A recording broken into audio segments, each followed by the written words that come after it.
We are back with some TAZR updates for you. Let me show you what we got going on. First thing, we got the driver's side B-pillar delete finished finally. So we've got 14 gauge diamond plate. Basically just ran it on the top of the rock slider, covered up the old seam. I'll take you back to the other side here. So you've got the B-pillar, and then you've got the seam in the bodywork and also the plastic wire protector. So each of those things is getting deleted to kind of clean up the look a little bit. You can see on this side it's just bad. I mean, when the seam was sticking up before and we had even rougher edges on the B-pillar, it was definitely worse. But when you come back over to the new side, you've got what ends up being like a 4-inch step at a diamond plate, which is perfect for when you need to stand up, reach up and grab the rooftop tent. It's just welded onto the rock slider. I think it came out pretty good. We're gonna still take this wiring here, and I think I'm gonna end up putting it in a loom and then running it underneath the body just to get it out so it's not a trip hazard or getting the rubbing from going in and out of the vehicle. So we got that all finished up on this side. We'll do the same on the other side. But this is the part I've been waiting for a while now. We've got the cardboard aided design fender in place.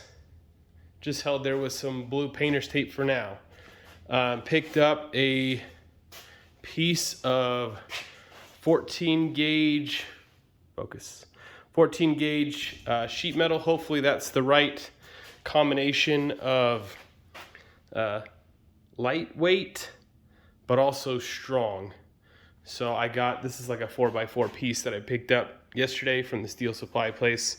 So this is the plan. I'm gonna take off one piece at a time, starting with this very top piece. This is kind of the foundation and where everything's gonna start from. So I'll pull this one piece off, take it, transfer it over to the steel plate, cut it out, bring it back over, tack it in place. Once it's tacked in place, I'll connect back up to the cardboard, make sure that each piece kind of lines up the way it's supposed to. I think we'll then move down to the second piece here, or maybe this is smarter to do next. Come back and do this second piece to be sure that you get a nice seam here. So either way, start here, then just kind of move off to the next adjacent panel. Take that cardboard off. If you need to modify it in any way, get it modified while it's in cardboard. Transfer it over to the sheet metal, bring it back over, get the second and the third piece in place, and then just kind of continue on. The inside is going to be a little bit trickier. I got it kind of molded to fit. Fits okay. Up here, it's a little tricky. There's going to be some wedges, but I think if I just start with the big pieces, those ones shouldn't be too big to just kind of work those into place. So I think that'll work all right. So we'll get started on that. We're gonna get the first piece taken off, mocked up, cut out, and then tacked on, and then we'll get you some updates as we go. TAZR update, we got the metal on. You can see all the cardboard pieces are now replaced with 14 gauge sheet metal. Came out pretty good. I ended up starting with this piece here, the top of the fender, and then I did this one second, got that in, feeling good, tacked in place, and then moved on to the front. Once I got the front done, I just kind of came back and filled in these backside pieces and then finished off with this just kind of double triangle piece just so that we covered everything. Once we got that done, I just had one section here where this remnant piece of diamond plate that I got for cheap, that's just how long it would go. So I didn't have enough to make it to the fender. So just built kind of a step patch panel there out of 14 gauge sheet metal to cover that up. And I feel like it came out pretty good. I mean, definitely compared to what it was before, which was over here. I mean, compared to that, much nicer. I really like the way it looks, and I think the function especially is going to be nice. Cut down on all the rocks and the debris getting thrown around. Feels a little safer, and having that step is going to be nice for the kids getting in the back seat. So we'll update you here in a moment when we get the passenger side underway.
So as you can see, we made a giant mess, but we got all the pieces cut out.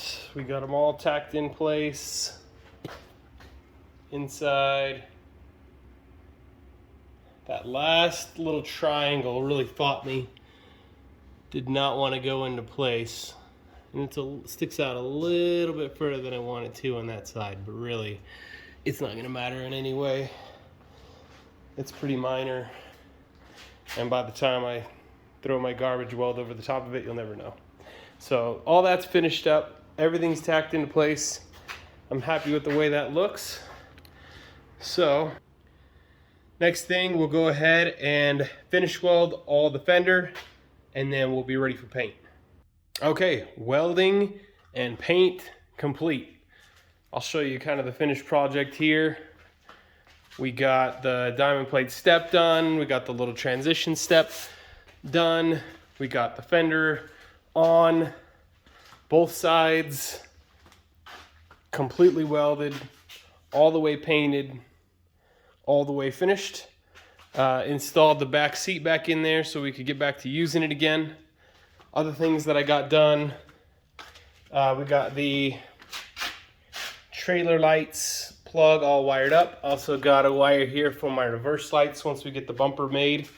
We got the tail light, brake lights all wired up, finished up, wiring's cleaned up, looks nice. If you'll remember, there was a big plastic loom here that had the wires that went from the front harness along here all the way to the back, and then it went back through the floor here and then into the brake lights, fuel pump, etc. So I really didn't like having that there, especially now that we got the whole side nice and clean.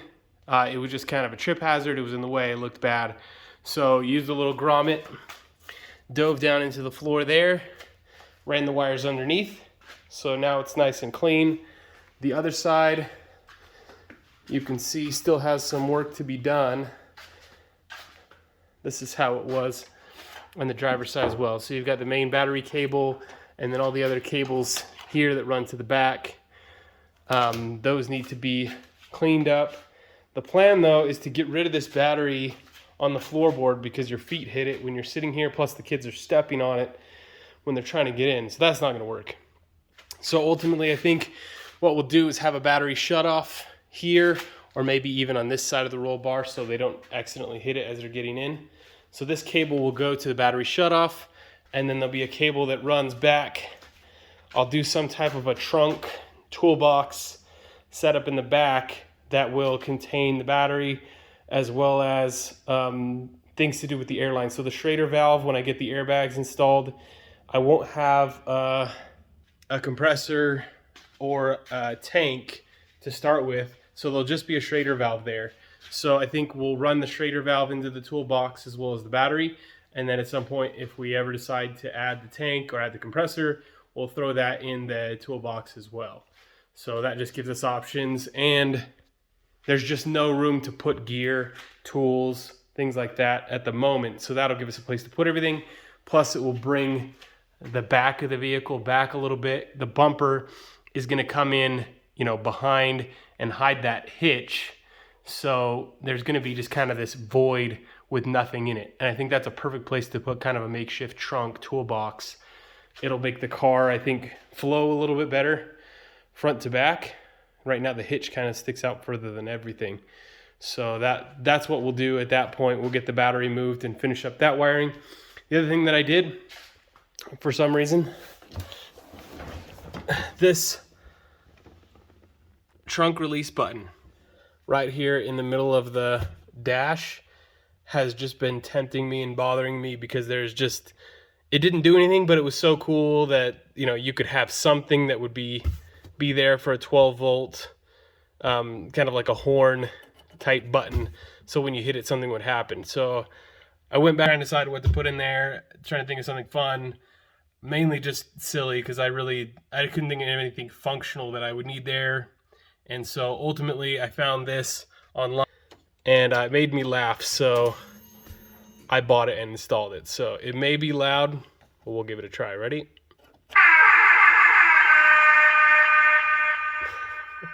So we got the reggae DJ horn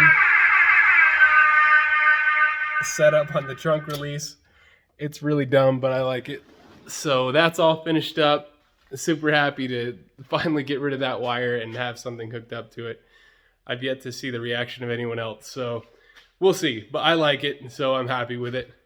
I think that's about it for this episode. I'm going to get this uploaded. We got to get the TAZR cleaned up today. We're going to wash it, and just need to kind of tune up the tent. We're going camping tomorrow. We're going to take the TAZR, so I'm going to just clean it up, make it look good so we can go get it dirty tomorrow. But thanks for watching.